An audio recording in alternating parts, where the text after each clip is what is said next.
बिस्मिल्लाहिर्रहमानिर्रहीम। काजी फैसल साहब उस बेंच की सरबराही कर रहे हैं जिसके सामने आजकल फैज़ाबाद धरना केस की नजर षानी का मामला है। काजी फैसल साहब की तरफ से कहीं से ईंट उठाई जा रही है, कहीं से रोड़ा उठाया जा रहा है। इस हवाले से तरह तरह के रिमार्क्स दे रहे हैं, बड़े गुस्से का भी इजहार कर रहे हैं, बड़ी शिद्दत का भी इजहार कर रहे हैं। काजी फैसल साहब की तरफ से मामले को कंफ्यूज किया जा रहा है, ये जानबूझकर कर रहे हैं या फिर इत्तेफाकन ऐसा हो रहा है। काजी फैसल साहब की तरफ से समाअत करते हुए जो कुछ कहा गया हैरान कौन है, मैं आपके सामने रखता हूँ। आप भी कहते होंगे ये किस तरह हो सकता है कि काजी फैसल साहब मामले को कंफ्यूज कर रहे हों, अब हम पैदा कर रहे हों। हाँ, बिल्कुल ऐसा ही है। काजी फैसल साहब किस केस के फैसले पर नजरसानी कर रहे हैं, ये खादिम रिजवी साहब की तरफ से दिया गया 2017 का धरना है, लेकिन इसमें काजी फैसल साहब कभी 2014 के इमरान खान और तारिक कादरी के धरने की बात करते हैं, कभी उसके बाद वाले धरने की बात करते हैं। तहरीक लबैक की तरफ से 2 दफा धरना दिया गया, एक तो 2017 में धरना दिया गया था, नवंबर में दूसरा धरना इनकी तरफ से इमरान खान की हुकूमत के दौरान दिया गया था। काजी फैसल साहब के सामने जो मामला है वो 2017 के हवाले से धरने का मामला है। उस पर काजी फैसल साहब फैसला दे चुके हैं। इनके साथ मुशीर आलम साहब थे, मुशीर आलम साहब सीनियर जज थे और काजी फैसल साहब ने ये फैसला तहरीर किया था जूनियर जज होते हुए भी। काजी फैसल साहब की तरफ से और उस बेंच की तरफ से फैसला दिया गया था उस पर अमल हुआ है या नहीं हुआ, लेकिन काजी फैसल साहब आज जो कुछ कर रहे हैं वो बहुत ही ज्यादा हैरान कुन है। उनकी तरफ से रिमार्क देते हुए कहा गया, फैजाबाद धरना मास्टरमाइंड कौन मैनेज कौन कर रहा था, फैक्ट फाइंडर कमेटी आंखों में धूल झोंकने के मुतरादिफ है। 70 साल से अशराफिया का मुल्क पर कब्जा है, कानून हाथ में लेने वालों को सजा मिलेगी, तभी लोग सबक सीखेंगे। क्या लोग कनाडा से यहाँ आकर धरना देंगे तो कोई पूछेगा नहीं। किसी ने कैनेडियन हुकूमत से उसकी तहकीकात के लिए कहा, अरबों का नुकसान हुआ, सरकार को परवाह नहीं। ये काजी फैसल साहब की तरफ से कहा गया। फैजाबाद धरने का मास्टरमाइंड कौन, गोलियां कौन हरा रहा था, इसके पीछे कौन था, ये काजी फैसल साहब सवाल कर रहे हैं।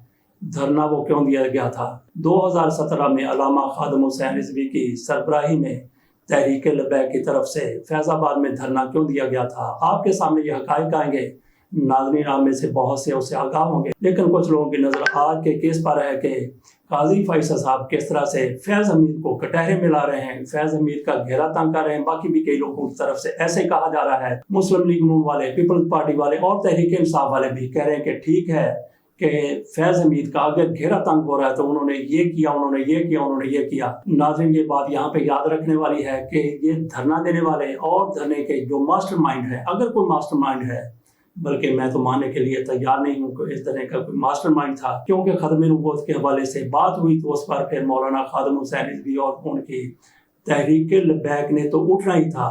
अगर कोई कहता है कि इस धरने के पीछे कोई मास्टरमाइंड था, कोई सोच थी, कोई और लोग थे, तो जिस तरह से धरने वाले वहां पे गए हैं उनको हम सलाम करते हैं, उसी तरह से अगर कोई मास्टरमाइंड है उसको मैं मानने के लिए तैयार नहीं हूँ। अगर कोई है तो उसको भी हम सलाम करते हैं। क्यों सलाम करते हैं? क्योंकि ये खत्म नबूवत का मामला था। काजी फैसल साहब की तरफ से कहा गया कि मास्टरमाइंड कौन था, और ख्वाजा आसफ साहब ने इस हवाले से बिल्कुल खोल कर कह दिया। वो कहते हैं धरने वालों को पैसे देना वाजे करता है मास्टरमाइंड फैज हमीद थे। और इसके साथ साथ आसिन इकबाल साहब की तरफ से भी उनकी तरफ से कहा गया है कि फैज हमीद साहब खुद इस मामले में कूदे थे, हम फौज को इस मामले में नहीं लाना चाहते, लेकिन फैज हमीद साहब इस मामले में आ गए थे। ये धरना हुआ था नवंबर 2017 में। उस वक्त मियां नवाज शरीफ साहब वजीर आजम नहीं थे, मियां नवाज शरीफ साहब को नाअहल करार दे दिया गया था। शाहिद खाकान अब्बासी साहब पाकिस्तान के वजीर आजम थे, मुस्लिम लीग नून की हुकूमत के वो सरबराह थे या वजीर आजम थे, और उन दिनों फैज हमीद साहब DG ISI नहीं थे, अलबत्ता वो ISI के एक बड़े अफसर थे। धरना देने की नौबत क्यों आई? उन दिनों इलेक्शन एक्ट में एक तरमीम की गई थी। इस तरमीम के मुताबिक हलफनामे से या बयान हल्फी से शिक 7C और 7B का खात्मा कर दिया गया था। 7C और 7B क्या थी? ये शिक थी खत्म नबूवत के हवाले से कि मैं खत्म नबूवत पर यकीन रखता हूँ। ये बयान हल्फी में कहा जाता था। इस शेक को ख़त्म कर दिया गया, इलेक्शन एक्ट से ये शेक निकाल दी गई, कौमी असम्बली में ये तरमीम की गई थी और सारी की सारी जमातों की तरफ से इस पर इत्तेफाक किया गया था। लेकिन जब इसकी शिद्दत का अंदाज़ा हुआ तो इस पर फिर शदीद रद्द अमल आने लगा। जिन लोगों की तरफ से इस तरमीम पर साइन किए गए थे वो भी तौबा ताइब होने लगे और तहरीक लबैक की तरफ से اس پر احتجاج کیا گیا، مظاہرے کیے گئے، دھرنا وہاں پہ لے جایا گیا فیض آباد میں. یہ لوگ آ کر بیٹھ گئے. ان کی طرف سے مطالبہ کیا گیا کہ ایک تو آئین میں ان شکوں کو بحال کیا جائے، دوسرا زاہد احمد صاحب ان دنوں وزیر قانون تھے، ان سے استعفیٰ لیا جائے. یہ دھرنا دینے والوں کے مطالبات تھے. علامہ خادم حسین رضوی صاحب دھرنے کی قیادت کر رہے تھے. یہ دھرنا 27 نومبر کو تحریک لبیک کے مطالبات پورے ہونے کے بعد ختم کر دیا گیا تھا. دھرنے میں آنے والے کچھ لوگوں میں پیسے بھی تقسیم کیے گئے تھے جو دور دراز سے آئے تھے اور ان کے پاس واپسی کا کرایہ نہیں تھا. یہی ان دنوں کہا گیا تھا. معاہدے کے ساتھ ہی زاہد احمد صاحب کی طرف سے استعفیٰ دے دیا گیا تھا. انہوں نے کہا کہ میں نے اپنی طرف سے کوئی ترمیم نہیں کی، میرا بھی ختم نبوت پر اسی طرح سے یقین ہے جو کسی بھی ایک مسلمان کا ہو سکتا ہے. مجھ پر بہت زیادہ دباؤ ہے، اس لیے میں استعفیٰ دے رہا ہوں. باقی میرے پاس یہ معاملہ ایوان کی طرف سے آیا تھا، میں نے قومی اسمبلی میں پیش کر دیا، وہاں سے متفقہ طور پر اس کی منظوری ہو گئی.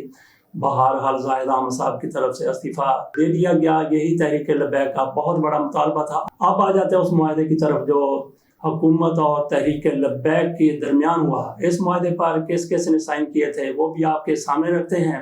فیض حمید صاحب کو سارے کا سارا ملبہ فیض حمید صاحب پر ڈالا جا رہا ہے. کیوں ڈالا جا رہا ہے؟ قاضی فیصل صاحب اس معاملے کو بہتر سمجھتے ہوں گے، بہتر جانتے ہوں گے.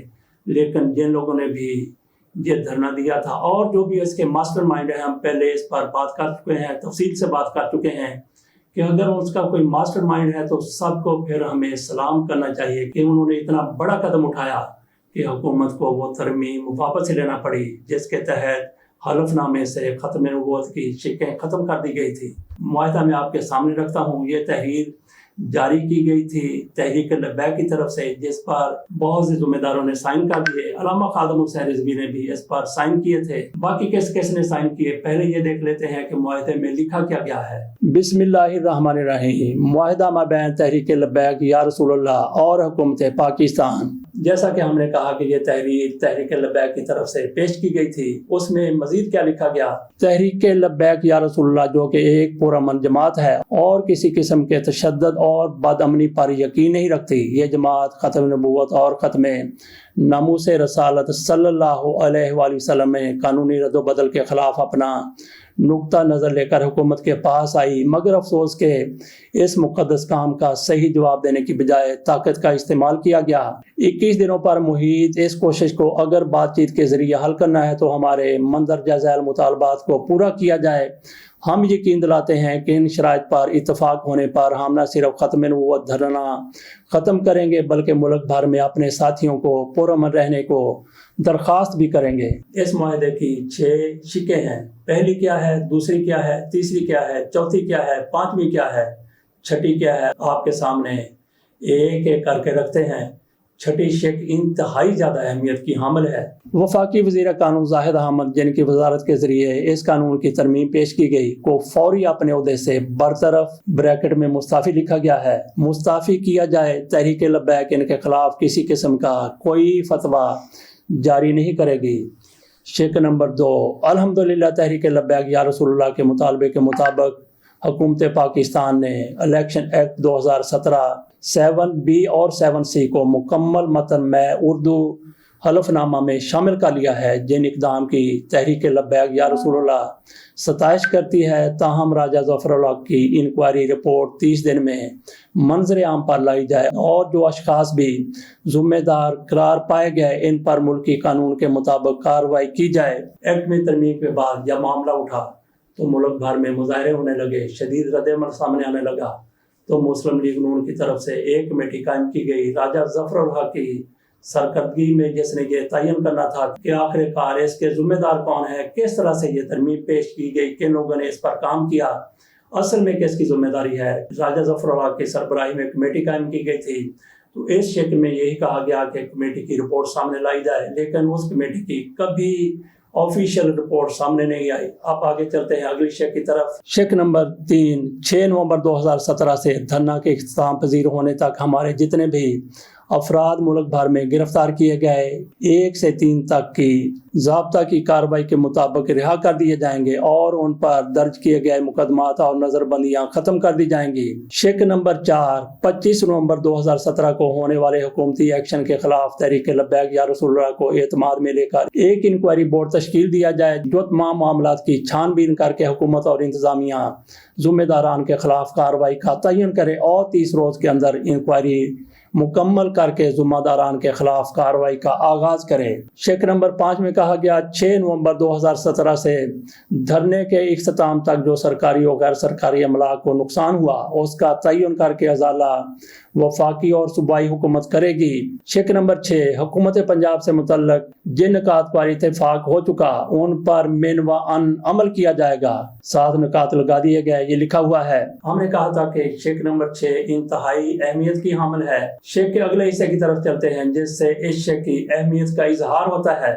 ये तमाम वाहिदा chief of army staff general Qamar Javed Bajwa साहब और उनकी नुमाइंदा टीम की खसूसी काविशों के जरिए तय पाया, जिसके लिए हम उनके शुक्रगुजार हैं कि उन्होंने कौम को एक बहुत बड़े सानिहा से बचा लिया। अब देखते हैं कि इस मुआहदे पर किस किस ने दस्तखत किए हैं, लेकिन उससे पहले थोड़ा सा गौर कीजिए कि इसमें यह कहा गया है कि जनरल कमर जावेद बाजवा साहब इस मामले के पीछे हैं।